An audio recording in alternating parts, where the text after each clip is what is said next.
आज का ये एपिसोड शुरू करने से पहले एक छोटी सी बात। क्या आप भी अपना पॉडकास्ट बनाने की सोच रहे हैं? तो एंकर ट्राई कीजिए। ये पॉडकास्ट बनाने का सबसे आसान तरीका है। नंबर एक, ये फ्री है। नंबर दो, इसमें कई सारे ऐसे टूल्स हैं जो आपको अपने फोन और कंप्यूटर पर रिकॉर्ड और एडिट करने की फैसिलिटी देते हैं। नंबर तीन, आप अपने पॉडकास्ट को डिस्ट्रीब्यूट भी कर सकते हैं, जिससे इसे स्पॉटिफाई और दूसरे प्लेटफॉर्म पर सुना जा सके। तो डाउनलोड कीजिए फ्री एंकर ऐप या विजिट कीजिए anchor.fm पर अपना पॉडकास्ट स्टार्ट करने के लिए। ये तो थी एक छोटी सी जानकारी, और अब शुरू करते हैं एपिसोड का सिलसिला। तो आज के एपिसोड में लीजिए सुनिए मुंशी प्रेमचंद के लिखे उपन्यास वरदान का भाग 25, विदाई, मेरी यानी समीर गोस्वामी की आवाज में। दूसरे दिन बालाजी स्नान ध्यान से निवृत्त होकर राजा धर्म सिंह की प्रतीक्षा करने लगे। आज राजघाट पर एक विशाल गौशाला का शिलारोपण होने वाला था। नगर की हाट बाट और बीथियां मुस्कुराती हुई जान पड़ती थीं। सड़क के दोनों पार्श्व में झंडे और झंडियां लहरा रही थीं। गृह द्वार फूलों की माला पहने स्वागत के लिए तैयार थे, क्योंकि आज उस स्वदेश प्रेमी का शुभागमन है जिसने अपना सर्वस्व देश के हित बलिदान कर दिया है। हर्ष की देवी अपनी सखी सहेलियों के संग टहल रही थी। वायु झूमती थी। दुख और विषाद का कहीं नाम न था। ठौर ठौर पर बधाइयां बज रही थी। पुरुष सुहावने वस्त्र पहने इठलाते थे। स्त्रियां सोलहों श्रृंगार किए मंगल गीत गाती थीं। बालक मंडली केसरिया साफा धारण किए कलोलें करती थी। हर पुरुष स्त्री के मुख से प्रसन्नता झलक रही थी, क्योंकि आज एक सच्चे जाति हितैषी का शुभागमन है जिसने अपना सर्वस्व जाति के हित भेंट कर दिया है। बालाजी जब अपने सुहृदों के संग राजघाट की ओर चले तो सूर्य भगवान ने पूर्व दिशा से निकलकर उनका स्वागत किया। उनका तेजस्वी मुखमंडल ज्यों ही लोगों ने देखा, सहस्त्रों मुखों से भारत की जय का घोर शब्द सुनाई दिया और वायुमंडल को चीरता हुआ आकाश शिखर तक जा पहुंचा। घंटा और शंखों की ध्वनि निनादित हुई और उत्सव का सरस राग वायु में गूंजने लगा। जिस प्रकार दीपक को देखते ही पतंगे उसे घेर लेते हैं, उसी प्रकार बालाजी को देखकर लोग बड़ी शीघ्रता से उनके चतुर्दिक एकत्र हो गए। भारत सभा के 125 सभ्यों ने अभिवादन किया। उनकी सुंदर वर्दियां और मन चले घोड़े नेत्रों में खुबे जाते थे। इस सभा का एक एक सभ्य जाति का सच्चा हितैषी था और उसके उमंग भरे शब्द लोगों के चित्त को उत्साह से पूर्ण कर देते थे। सड़क के दोनों ओर दर्शकों की श्रेणी लगी थी। बधाइयां बज रही थी। पुष्प और मेघों की वृष्टि हो रही थी।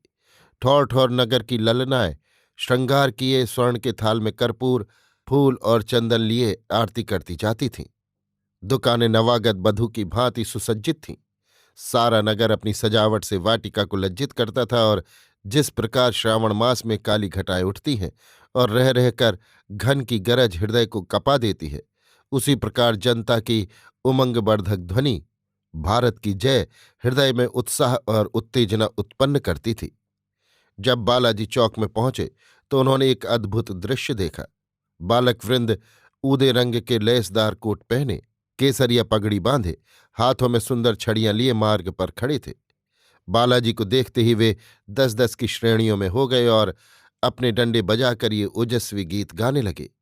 बालाजी तेरा आना मुबारक हो बे, धनी धनी भाग्य हैं इस नगरी के, धनी धनी भाग्य हमारे, धनी धनी इस नगरी के वासी, जहां तब चरण पधारे, बालाजी तेरा आना मुबारक हो बे। कैसा चित्ताकर्षक दृश्य था। गीत यद्यपि साधारण था, परंतु अनेक और सधे हुए स्वरों ने मिलकर ऐसा मनोहर और प्रभावशाली बना दिया था कि लोगों के पांव वहीं रुक गए। चतुर्दिक सन्नाटा छा गया। सन्नाटे में ये राग ऐसा सुहावना प्रतीत होता था जैसे रात्रि के सन्नाटे में बुलबुल का चहकना। सारे दर्शक चित्र की भांति खड़े थे। दीन भारतवासियों, तुमने ऐसे दृश्य कहाँ देखे? इस समय जी भरकर देख लो। तुम वैश्याओं के नृत्य वाद्य से संतुष्ट हो गए, वारांगनाओं की काम लीलाएं बहुत देख चुके, खूब सैर सपाटे किए, परंतु ये सच्चा आनंद और ये सुखद उत्साह जो इस समय तुम अनुभव कर रहे हो, तुम्हें कभी और भी प्राप्त हुआ था? मनमोहनी वैश्याओं के संगीत और सुंदरियों का काम कौतुक तुम्हारी वैश्विक इच्छाओं को उत्तेजित करते हैं, किंतु तुम्हारी उत्साहों को और निर्बल बना देते हैं। और ऐसे दृश्य तुम्हारे हृदयों में जातीयता और जाति अभिमान का संचार करते हैं।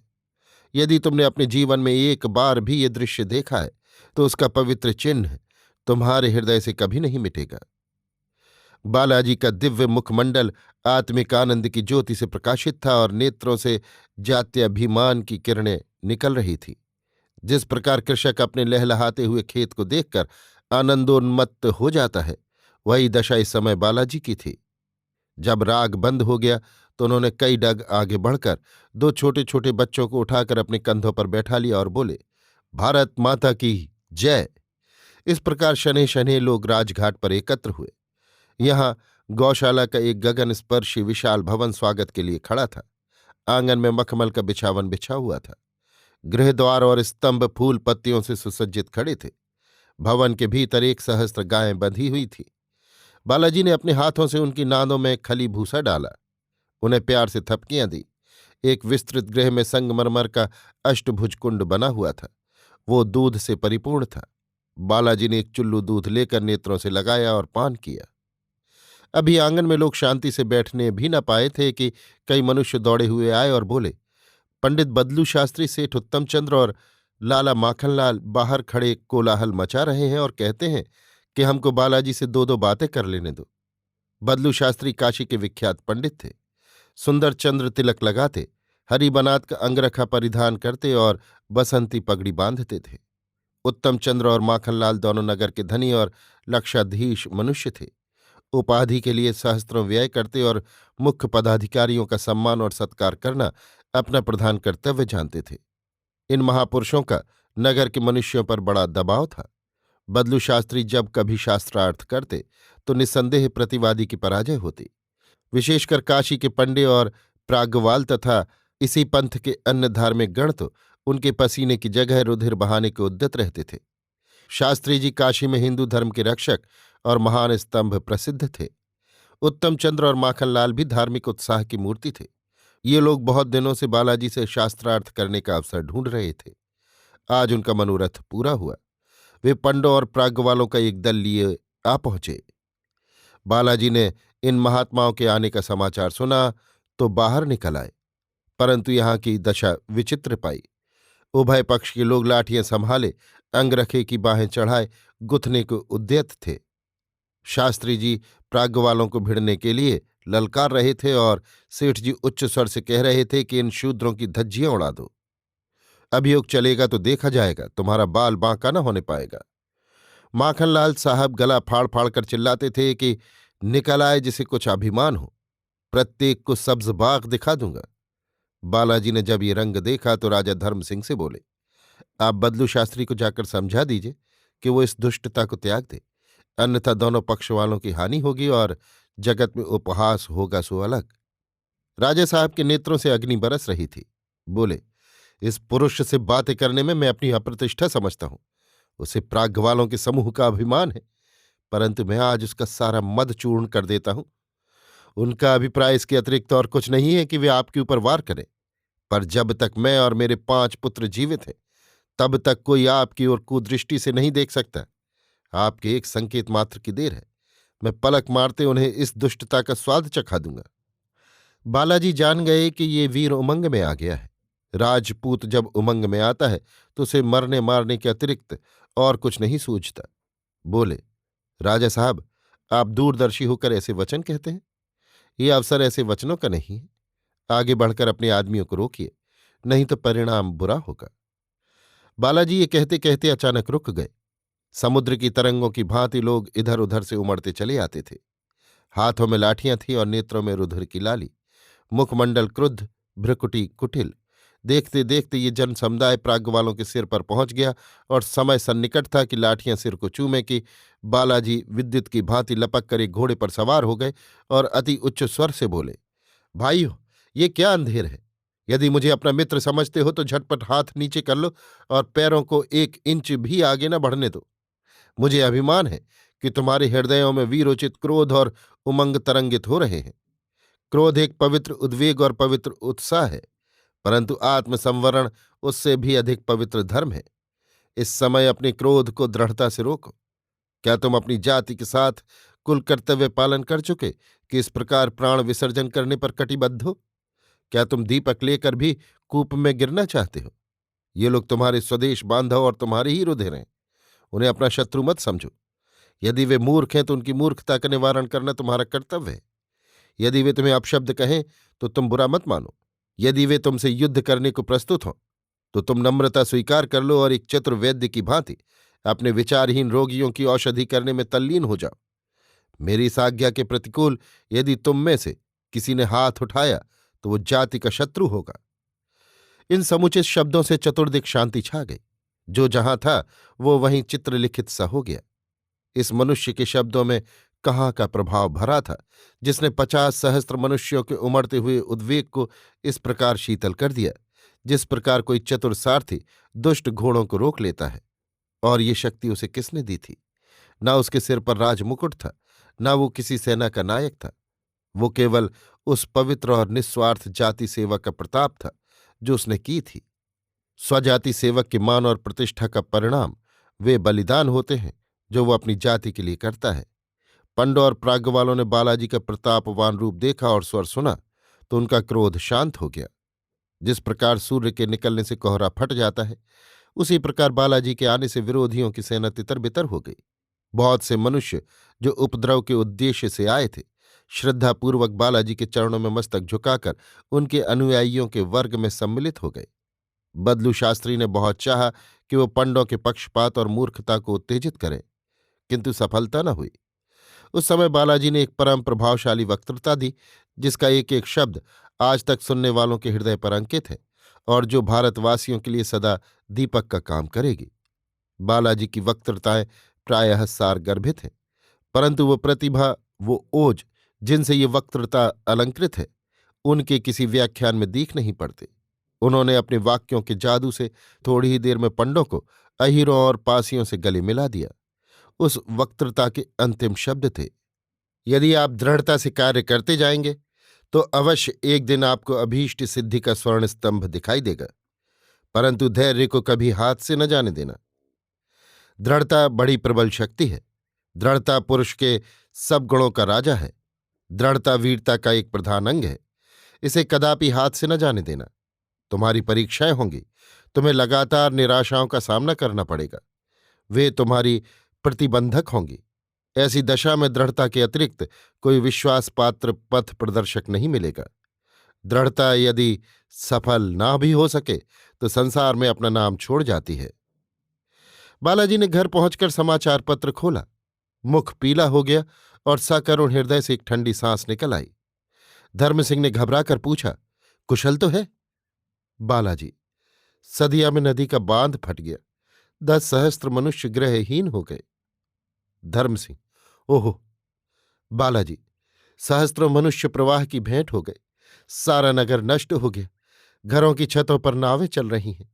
भारत सभा के लोग पहुंच गए हैं और यथाशक्ति लोगों की रक्षा कर रहे हैं, किंतु उनकी संख्या बहुत कम है। धर्मसिंह सजल नयन होकर, हे ईश्वर, तू ही इन अनाथों का नाथ है। बालाजी, गोपाल गौशाला बह गई। 1 सहस्त्र गायें जल प्रवाह की भेंट हो गई। 3 घंटे तक निरंतर मूसलाधार पानी बरसता रहा। 16 इंच पानी गिरा। नगर के उत्तरीय विभाग में सारा नगर एकत्र है। न रहने को गृह है, न खाने को अन्न। शव की राशियां लगी हुई हैं। बहुत से लोग भूखे मर रहे हैं। लोगों के विलाप और करुण क्रंदन से कलेजा मुंह को आता है। सब उत्पात पीड़ित मनुष्य बालाजी को बुलाने की रट लगा रहे हैं। उनका विचार है कि मेरे पहुंचने से उनके दुख दूर हो जाएंगे। कुछ काल तक बालाजी ध्यान में मग्न रहे। तत्पश्चात बोले, मेरा जाना आवश्यक है। मैं तुरंत जाऊंगा। आप सदिया की भारत सभा को तार दे दीजिए कि वो इस कार्य में मेरी सहायता करने को उद्यत रहें। राजा साहब ने सविनय निवेदन किया, आज्ञा हो तो मैं भी चलूं? बालाजी, मैं पहुंचकर आपको सूचना दूंगा। मेरे विचार में आपके जाने की कोई आवश्यकता न होगी। धर्मसिंह, उत्तम होता कि आप प्रातःकाल ही जाते। बालाजी, जी नहीं, मुझे यहां एक क्षण भी ठहरना कठिन जान पड़ता है। अभी मुझे वहां तक पहुंचने में कई दिन लगेंगे। पल भर में नगर में ये समाचार फैल गए कि सदिया में बाढ़ आ गई और बालाजी इस समय वहां जा रहे हैं। ये सुनते ही सहस्त्रों मनुष्य बालाजी को पहुंचाने के लिए निकल पड़े। 9 बजते बजते द्वार पर 25 सहस्त्र मनुष्यों का समुदाय एकत्र हो गया। सदिया की दुर्घटना प्रत्येक मनुष्य के मुख पर थी। लोग उन आपत्ति पीड़ित मनुष्यों की दशा पर सहानुभूति और चिंता प्रकाशित कर रहे थे। सैकड़ों मनुष्य बालाजी के संग जाने को कटिबद्ध हुए। सदिया वालों की सहायता के लिए एक फंड खोलने का परामर्श होने लगा। उधर धर्म सिंह के अंतःपुर में नगर की मुख्य प्रतिष्ठित स्त्रियों ने आज सुवामा को धन्यवाद देने के लिए एक सभा एकत्र की थी। उस उच्च प्रासाद का एक एक कोना स्त्रियों से भरा हुआ था। प्रथम वृजरानी ने कई स्त्रियों के साथ एक मंगलमय सुहावना गीत गाया। उसके पीछे सब स्त्रियां मंडल बांधकर गाते बजाते आरती का थाल लिए सुवामा के गृह पर आईं। सेवती और चंद्रा अतिथि सत्कार करने के लिए पहले ही से प्रस्तुत थीं। सुवामा प्रत्येक महिला से गले मिली और उन्हें आशीर्वाद दिया कि तुम्हारे अंक में भी ऐसे ही सपूत बच्चे खेलें। फिर रानी जी ने उसकी आरती की और गाना होने लगा। आज माधवी का मुखमंडल पुष्प की भांति खिला हुआ था। कल की भांति मात्र वो उदास और चिंतित न थी। आशाएं विष की गांठ हैं। उन्हीं आशाओं ने उसे कल रुलाया था, किंतु आज उसका चित्त उन आशाओं से रिक्त हो गया है। इसीलिए मुखमंडल दिव्य और नेत्र विकसित हैं। निराश रहकर उस देवी ने सारी आयु काट दी, परंतु आशापूर्ण रहकर उससे एक दिन का दुख भी न सहा गया। सुहावने रागों के आलाप से भवन गूंज रहा था कि अचानक सदिया का समाचार यहां भी पहुंचा और राजा धर्म सिंह ये कहते हुए सुनाई दिए, आप लोग बालाजी को विदा करने के लिए तैयार हो जाएं, वे अभी सदिया जाते हैं। ये सुनते ही अर्धरात्रि का सन्नाटा छा गया। सुवामा घबराकर उठी और द्वार की ओर लपकी, मानो वो बालाजी को रोक लेगी। उसके संग सब की सब स्त्रियां उठ खड़ी हुईं और उसके पीछे पीछे चलीं। व्रजरानी ने कहा, चची, क्या उन्हें बरबस विदा करोगी? अभी तो वे अपने कमरे में हैं। मैं उन्हें न जाने दूंगी। विदा करना कैसा? व्रजरानी, उनका सदिया जाना आवश्यक है। सुवामा, मैं क्या सदिया को लेकर चाटूंगी? भाड़ में जाए, मैं भी तो कोई हूं, मेरा भी तो उन पर कोई अधिकार है। व्रजरानी, तुम्हें मेरी शपथ, इस समय ऐसी बातें न करना। सहस्त्रों मनुष्य केवल उनके भरोसे पर जी रहे हैं। ये न जाएंगे तो प्रलय हो जाएगा। माता की ममता ने मनुष्यत्व और जातित्व को दबा लिया था, परंतु व्रजरानी ने समझा बुझाकर उसे रोक लिया। सुवामा इस घटना को स्मरण करके सर्वदा पछताया करती थी। उसे आश्चर्य होता था कि मैं आप से बाहर क्यों हो गई थी। रानी जी ने पूछा, विरजन, बालाजी को जयमाल कौन पहनाएगा? विरजन, आप। रानी जी, और तुम क्या करोगी? विरजन, मैं उनके माथे पर तिलक लगाऊंगी। रानी जी, माधवी कहाँ है? विरजन, धीरे से, उसे न छेड़ो, बेचारी अपने ध्यान में मग्न है। इसी बीच में बालाजी बाहर निकले। स्त्रियां भी उनकी ओर बढ़ीं। बालाजी ने सुवामा को देखा तो निकट आकर उसके चरण स्पर्श किए। सुवामा ने उन्हें उठाकर हृदय में लगाया। कुछ कहना चाहती थी, परंतु ममता से मुख न खोल सकी।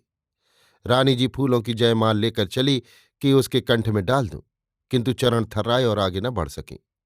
व्रजरानी चंदन का थाल लेकर चली, परंतु नेत्र श्रावण घन की भांति बरसने लगे। तब माधवी चली। उसके नेत्रों में प्रेम की झलक थी और मुंह पर प्रेम की लाली। अधरों पर मोहनी मुस्कान झलक रही थी और मन प्रेमोन्माद में मग्न था। उसने बालाजी की ओर ऐसी चितवन से देखा जो अपार प्रेम से भरी हुई थी। तब सिर नीचा करके फूलों की जयमाला उनके गले में डाल दी, ललाट पर चंदन का तिलक लगाया। लोक संस्कार की न्यूनता थी, वो भी पूरी हो गई। उस समय बालाजी ने गंभीर सांस ली। उन्हें प्रतीत हुआ कि मैं अपार प्रेम के समुद्र में बहा जा रहा हूं। धैर्य का लंगर उठ गया और उस मनुष्य की भांति जो अकस्मात जल में फिसल पड़ा हो, उन्होंने माधवी की बाह पकड़ ली।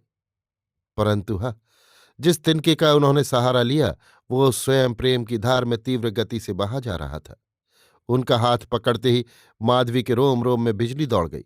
शरीर में स्वेद बिंदु झलकने लगे और जिस प्रकार वायु के झोंके से पुष्प दल पर पड़े हुए ओस के जलकण पृथ्वी पर गिर जाते हैं, उसी प्रकार माधवी के नेत्रों से अश्रु के बिंदु बालाजी के हाथ पर टपक पड़े। प्रेम के मोती थे जो उन मतवाली आंखों ने बालाजी को भेंट किए। आज से ये आंखें फिर न रोएंगी। आकाश पर तारे छिटके हुए थे और उनकी आड़ में बैठी हुई स्त्रियां ये दृश्य देख रही थीं। आज प्रातःकाल बालाजी के स्वागत में ये गीत गाया गया था। बालाजी तेरा आना मुबारक होवे। और इस समय स्त्रियां अपने मन भावन स्वरों से गा रही हैं। बालाजी तेरा आना मुबारक होवे। आना भी मुबारक था और जाना भी मुबारक है। आने के समय भी लोगों की आंखों से आंसू निकले थे और जाने के समय भी निकल रहे हैं। कल वे नवागत के अतिथि के स्वागत के लिए आए थे, आज उसकी विदाई कर रहे हैं। उनके रंग रूप सब पूर्ववत हैं, परंतु उनमें कितना अंतर है। अभी आप सुन रहे थे मुंशी प्रेमचंद के लिखे उपन्यास वरदान का भाग 25 विदाई, मेरी यानी समीर गोस्वामी की आवाज में।